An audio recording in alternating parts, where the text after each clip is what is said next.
Bem, boa noite, senhoras e senhores. Obrigado pela paciência. Então, acabamos de concluir o Conselho Extraordinário que aconteceu hoje e, com uma discussão essencial para a afirmação dos interesses próprios da União Europeia. Primeiro, o apoio à Ucrânia. E para a segurança na Europa, além de acelerar nossa agenda de investimentos na defesa europeia. Esses são os dois assuntos da nossa conversa de hoje. Tive a oportunidade de dizer isso ontem aos franceses e às francesas. Entramos em uma nova era. E diante das incertezas que aumentam, os europeus precisam criar sua própria certeza, de certa forma. Primeiro, sobre a Ucrânia, esse foi o tema da nossa conversa com o presidente Zelensky, das conclusões adotadas e, claro, da discussão desta noite. E, evidentemente, para a segurança dos europeus a curto prazo. E de maneira mais estrutural, através do plano que adotamos. Quero, a esse respeito, agradecer ao presidente do Conselho Europeu, Antônio Costa, por ter possibilitado essa troca e as decisões de hoje, e à presidente von der Leyen pelo plano que nos foi apresentado. De fato, o momento que estamos vivendo é grave para a Europa, todo mundo tem consciência disso, e desde o primeiro dia fizemos escolhas firmes para apoiar a Ucrânia diante da guerra de agressão da Rússia. E assim, apoiar sua independência e sua liberdade. E o que está em jogo na Ucrânia é, evidentemente, a segurança e a soberania desse país, mas também é a nossa segurança, de todos nós. Este Conselho Europeu confirmou a continuidade do apoio europeu, financeiro e militar à Ucrânia. E alguns princípios fundamentais que devem nos guiar no caminho para uma paz sólida e duradoura. E, a esse respeito, os grandes princípios que havíamos confirmado. Na reunião de Paris, no dia 17 de fevereiro, confirmada depois em Londres, foram validadas por todos. Queremos a paz para a Ucrânia e pela Ucrânia, e os ucranianos a querem ainda mais. O presidente Zelensky reafirmou isso ele mesmo ao meio-dia. Queremos uma paz sólida e duradoura, ou seja, uma paz que garanta a soberania da Ucrânia e que não seja uma recompensa para o agressor, nem uma capitulação, nem um cessar-fogo sem garantias. Experiência que já vivemos em 2014, eu também lembrei disso ontem. Essa é a razão pela qual a ideia de uma sequência que apoiamos em ligação direta com o presidente Zelensky e com o primeiro-ministro Starmer e o chanceler Scholz também foi amplamente discutido hoje e aprovado por todos.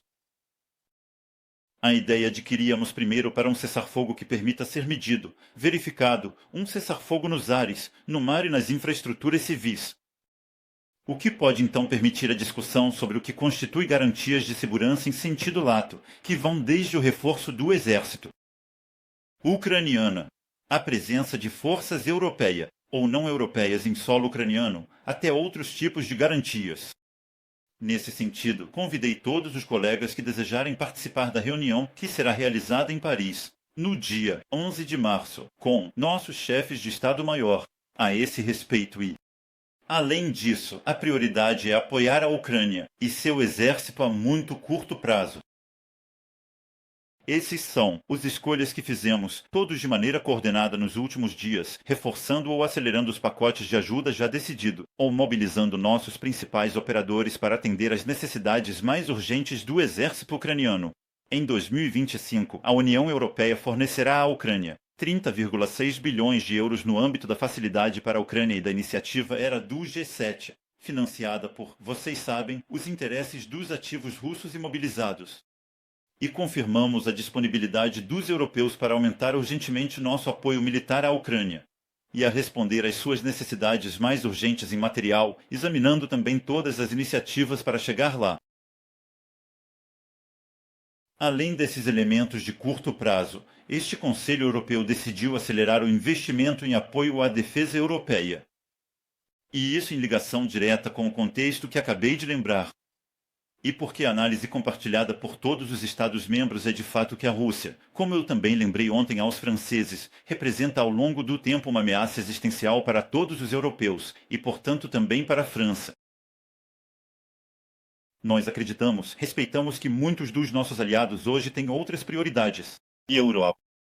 E não contaremos com os dividendos da paz, Foi essa constatação que nos levou, desde 2017, a iniciar um exercício estratégico inédito. Depois, fizemos aprovar 2 leis de programação militar que resultaram em dobrar o orçamento das Forças Armadas francesas. Mas, depois que a agenda acorda de Versalhes, decidindo sobre a autonomia estratégica para os europeus. Agora são decisões que têm um peso significativo no que diz respeito à defesa. Hora de agir. Com o empréstimo de 150 bilhões de euros da Comissão garantido pelo orçamento da União, os Estados-membros poderão obter empréstimos nas melhores condições do mercado, financiamentos que permitirão equipamentos a curto prazo e, portanto, de maneira mais imediata.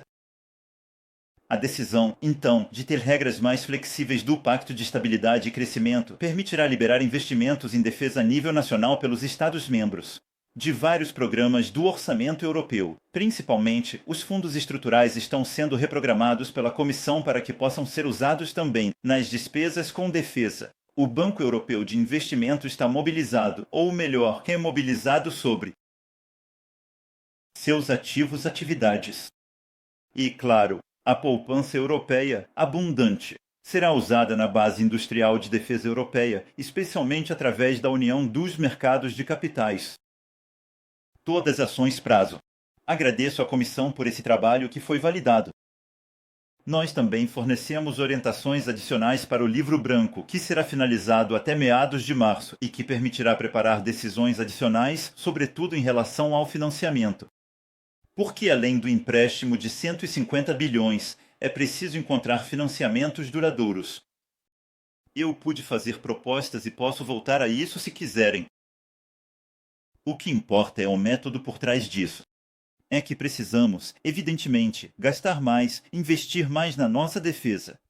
Mas o que defendemos é que esses gastos não sejam para a compra de equipamentos prontos, que, novamente, seria material não europeu. E como vocês sabem, é isso que a França defende há vários anos, e isso também foi formalizado. O que implica definir áreas de prioridade, aquelas nas quais temos ou dependências ou concorrências entre soluções europeias e não europeias. Defesa aérea e antimísseis, sistema de artilharia, incluindo capacidades de ataque em profundidade, mísseis e munições, drones e sistemas antidrones, facilitadores estratégicos, incluindo para o espaço e a proteção de infraestruturas críticas, mobilidade militar, cibersegurança, inteligência artificial e guerra eletrônica. Nesses domínios, a metodologia é identificar os melhores empreendedores e as melhores empresas que temos, os programas já existentes. Tentar acelerar seu ritmo e aumentar sua capacidade de produção, e pedir a cada Estado-membro que reexamine os pedidos em andamento para ver se pode priorizar pedidos europeus. Rever as regras, que estão muito pesadas na atribuição e simplificar as regras de contratação desses mercados, também rever as regras caras e não competitivas do retorno geográfico, que existem para muitos dos nossos programas, sendo o setor espacial um dos primeiros testes, e eu digo isso, um sucesso espacial europeu com o lançamento do Ariane 6. Chegamos a isso, e é o impulso de investimento europeu que está sendo decidido hoje, que é apenas uma etapa antes do Livro Branco. Decisões adicionais que virão neste semestre a nível do Conselho, mais uma articulação mais profunda, como vocês entenderam, da nossa base industrial e tecnológica de defesa europeia. Essas decisões, para mim, são um elemento-chave do que eu chamei ontem de meus desejos.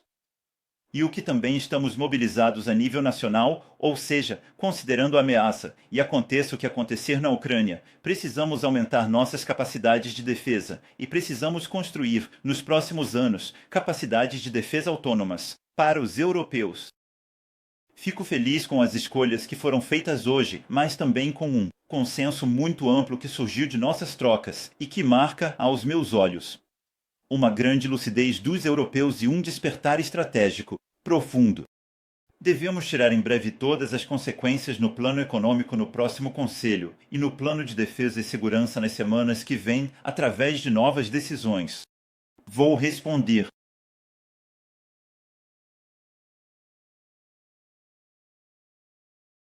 Obrigado, senhor. O presidente. Francesco Funtmaggi, da Agência Francesco I. Você mencionou essa reunião dos chefes de Estado-Maior dos países que estão prontos para oferecer garantias no âmbito de um acordo de paz na Ucrânia, que vai acontecer na terça-feira.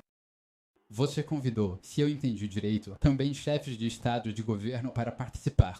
Você pode nos dizer quantos países estão prontos para participar dessa reunião e, além disso, da coalizão, para essas garantias de segurança? E então é que a coalizão, o plano franco-britânico ou francês, apoiado pelos britânicos, não sei como deveria ser, tomando forma. Você pode nos dizer em que pé está isso e quando você estará pronto para avançar? Apresentá-lo novamente ao presidente Trump, especialmente em Washington. E, sobre esse ponto, você conseguiu avançar no backstop, a eventual segurança que muitos países estão pedindo dos Estados Unidos para que possam, eles mesmos, se comprometer a oferecer garantias. Obrigado. Obrigado muito. Sobre a iniciativa que tomamos em conjunto com o presidente Zelensky, com o primeiro-ministro Starmer, com o chanceler Scholz e vários colegas que estão apoiando, eu também quero agradecer a Noruega, os Países Baixos e vários outros. Nós, na verdade, tentamos por uma série de sequências que foram construídas para evitar um cessar-fogo que seria negociado às pressas, sem nenhuma garantia.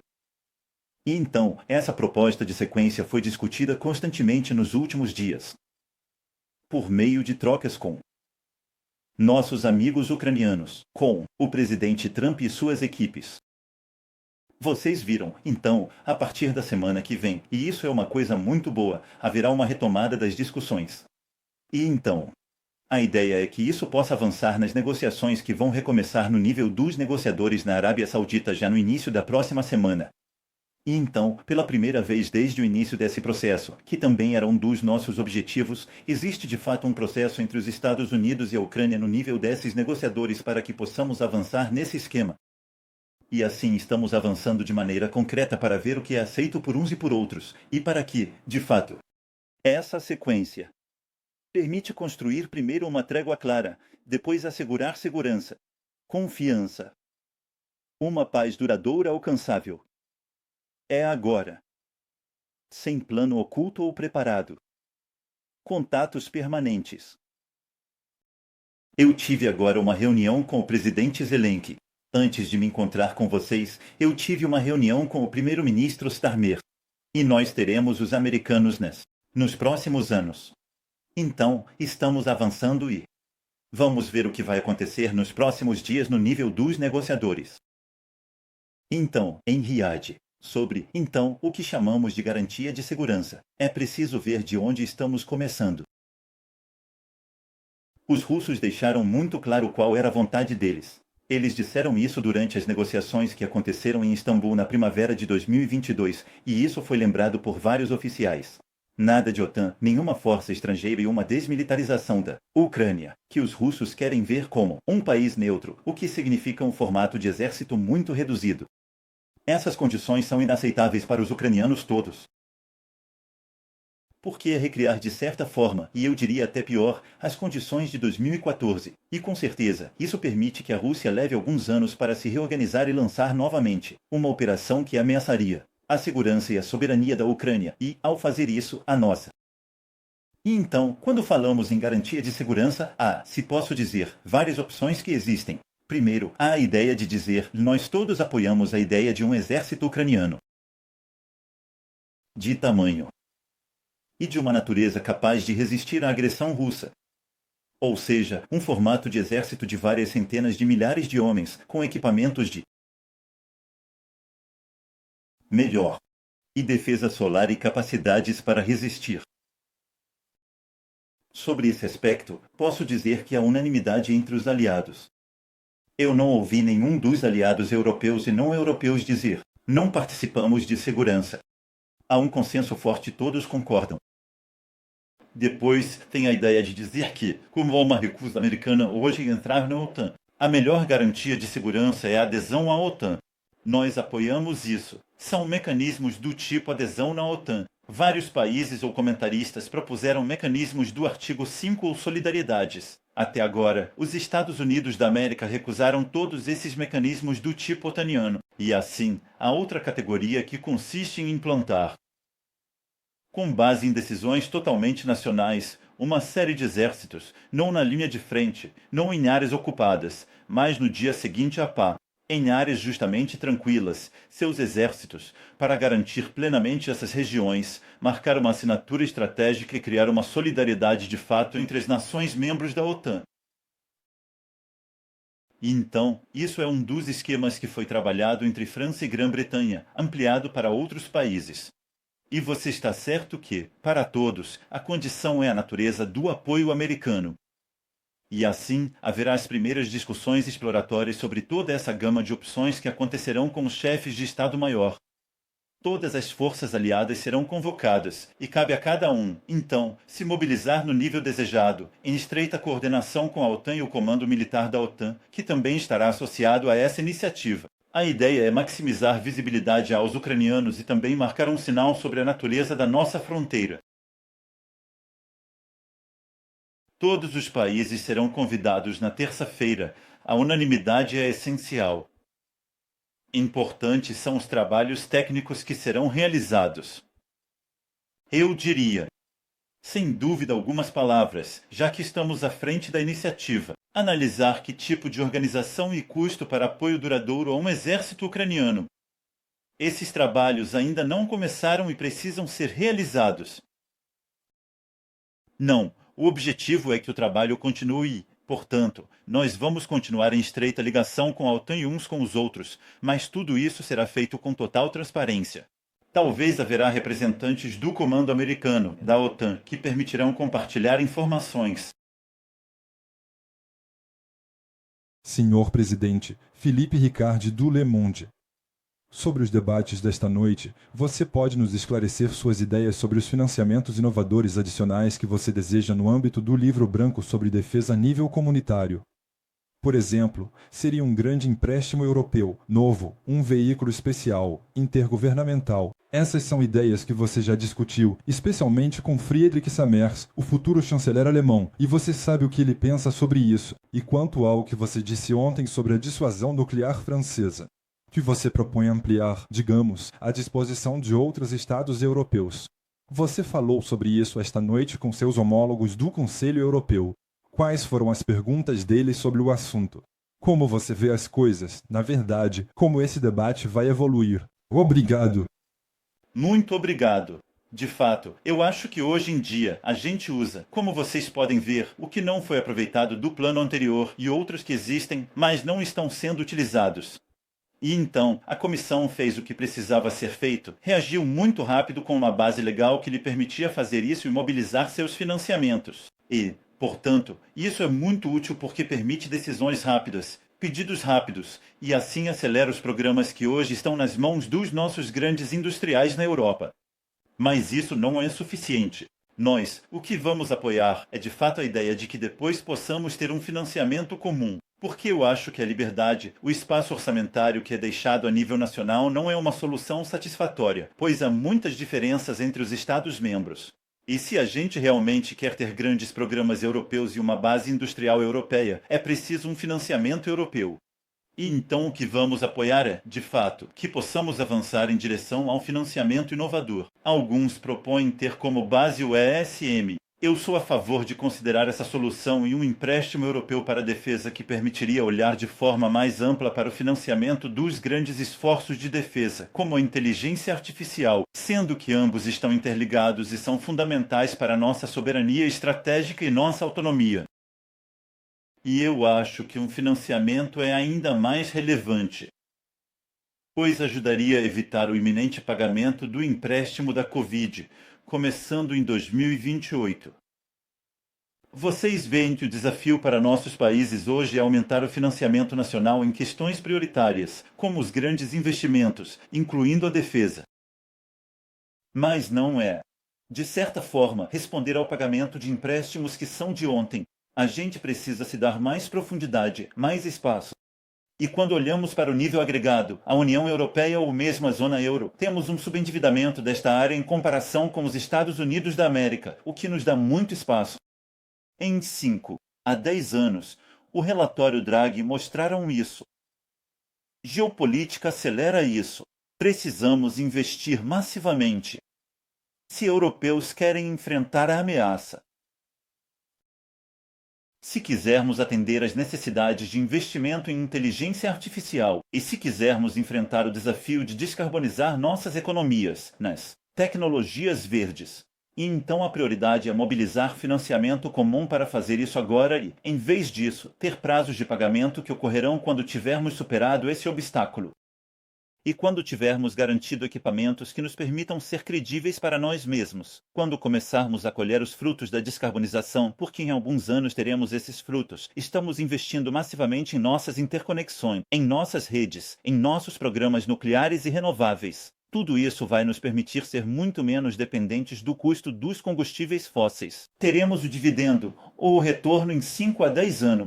A solução certa para os europeus é mobilizar massivamente financiamentos pelos mercados em comum para mostrar essa assinatura comum e poder fazer isso, em particular para avançar mais na questão da defesa. Sou a favor de que haja recursos próprios. Eu mencionei esta noite várias possibilidades, incluindo a taxa digital, mencionada. Eu acho que o momento é oportuno para isso e deveria ser um recurso europeu. Mas também precisamos ter recursos próprios para enfrentar isso. Sobre tudo isso, eu comecei a conversa com o futuro chanceler Mir. Estamos avançando, equipes trocam informações, é um momento importante de convergência. Franco-alemã. Eu terei a oportunidade de conversar novamente com ele nas próximas semanas. Eu vi, de qualquer forma, entre o período da Covid e hoje, muitas evoluções sobre esse assunto. E você mesmo viu isso. Muitos estados ou responsáveis políticos que antes eram totalmente hostis a qualquer forma de endividamento comum, agora apoiam isso. Se há, na verdade, os programas que eu mencionei. Sobre a dissuasão nuclear, eu expliquei ontem do que se tratava. O que eu propus foi abrir uma conversa estratégica com os Estados-membros que estavam interessados em, justamente, avançar sobre esse assunto. Vários meus colegas vieram falar comigo. Técnicos trocarão ideias. A gente vai olhar exatamente, vamos abrir um diálogo tanto estratégico quanto técnico, e vão seguir trocas no nível dos chefes de Estado e de governo para ver até o final do semestre se houver novas cooperações que possam surgir. O dia todo.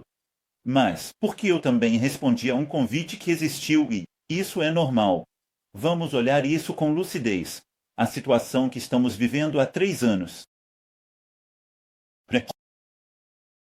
Os europeus e todos estão assim com a Ucrânia.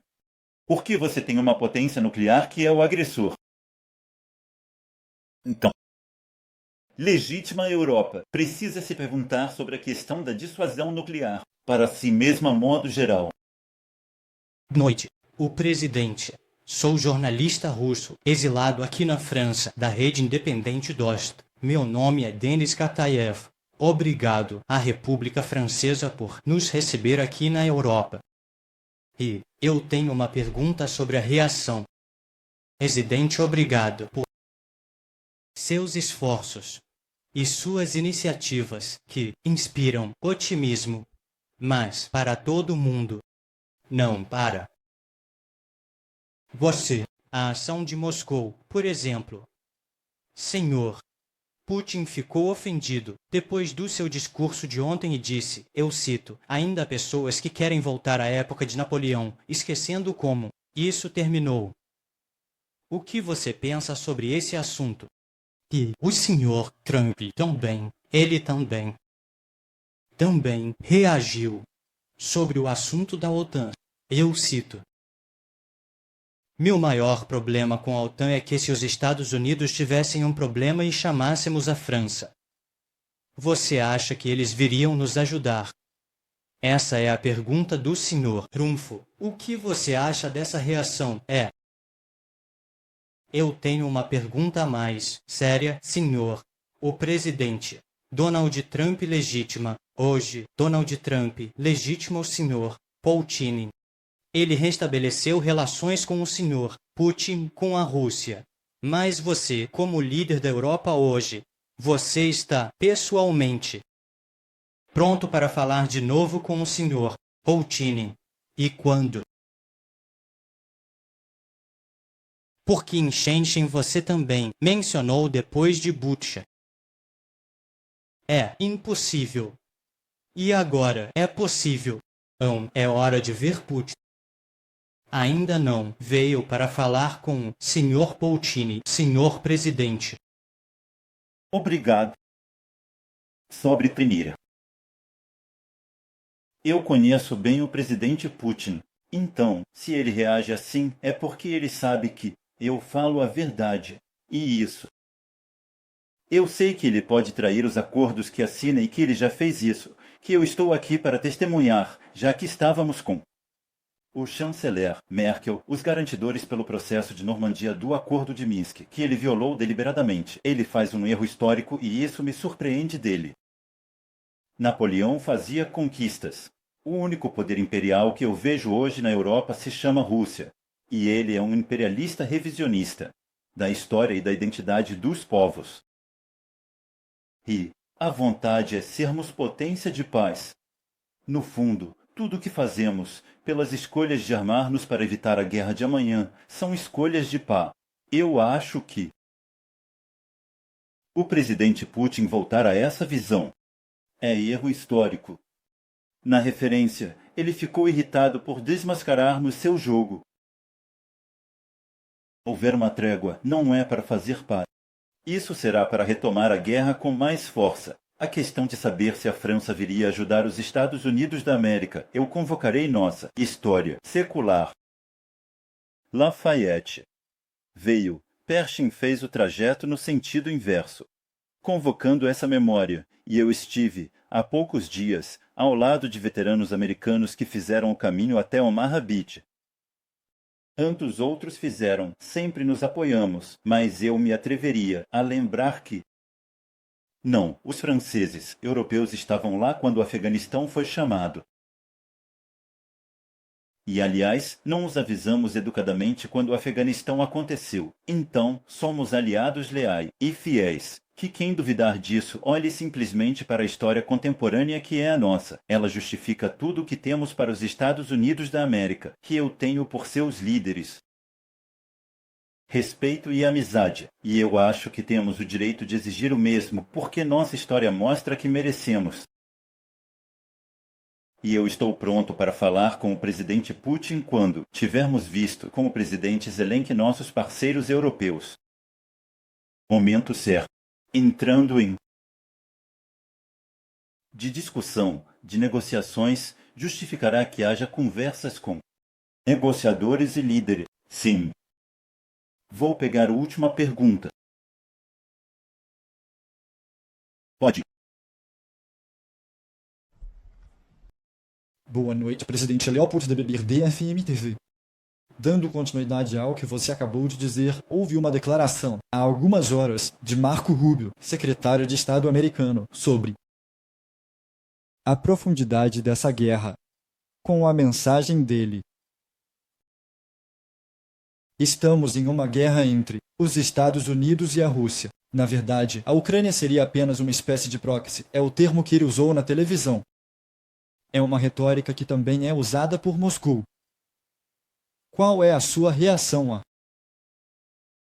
essa forma de falar sobre aqueles que você ainda qualifica hoje como nossos aliados? Essa retórica que está mudando, eu agradeço. Isso é inadequado. Eu acredito que essa guerra foi desencadeada de maneira unilateral pela Rússia. Não havia nenhuma vontade, nem da OTAN, nem de alguns aliados, nem dos europeus, ameaçar a segurança da Rússia através da Ucrânia. Eu posso te dizer, e nenhum dos meus predecessores, aliás, diria o contrário, nós sempre cuidamos disso. E quando propostas surgiram, por exemplo, para expandir a OTAN, foram a França e a Alemanha que rejeitaram isso em 2008 em Bucareste. Isso não foi reavaliado. E então, nos últimos anos, havia uma forma de pressão, de tensão ou de projeto, como eu ouço às vezes, de uma expansão que justificaria uma reação russa. Isso é falso. Isso é uma história, uma má história. Só há um agressor. Ele é russo e decidiu fazer isso por imperialismo, por desejo de expansão. E uma vontade de conquistar a Ucrânia. Aliás, lembre-se, há 3 anos, nos explicavam que seria uma operação especial que duraria 3 semanas.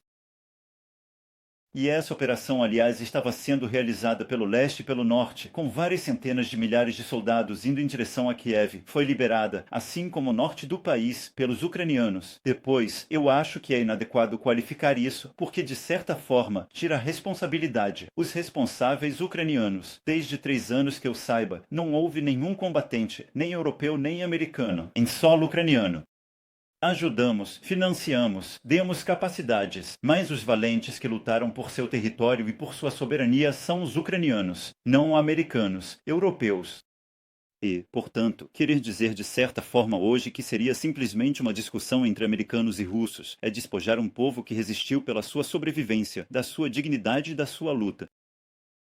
Eu acho que não é isso que devemos fazer. Então não, é uma guerra de resistência da Ucrânia frente à agressão russa. É só isso. E eu acho que precisamos continuar a chamá-la pelo nome certo. Depois, a paz envolverá primeiro os ucranianos com os russos à mesa, mas também os europeus, enquanto eles são apoiadores, e se trata também da segurança europeia, e, claro, os americanos e outros aliados que vieram ao lado deles e que são contribuintes importantes do ponto de vista financeiro e militar. Nomeando as coisas, podemos encontrar solução. Mas, se não, a gente avança de lado. Eu vou ter que ir. Muito obrigado. Obrigado.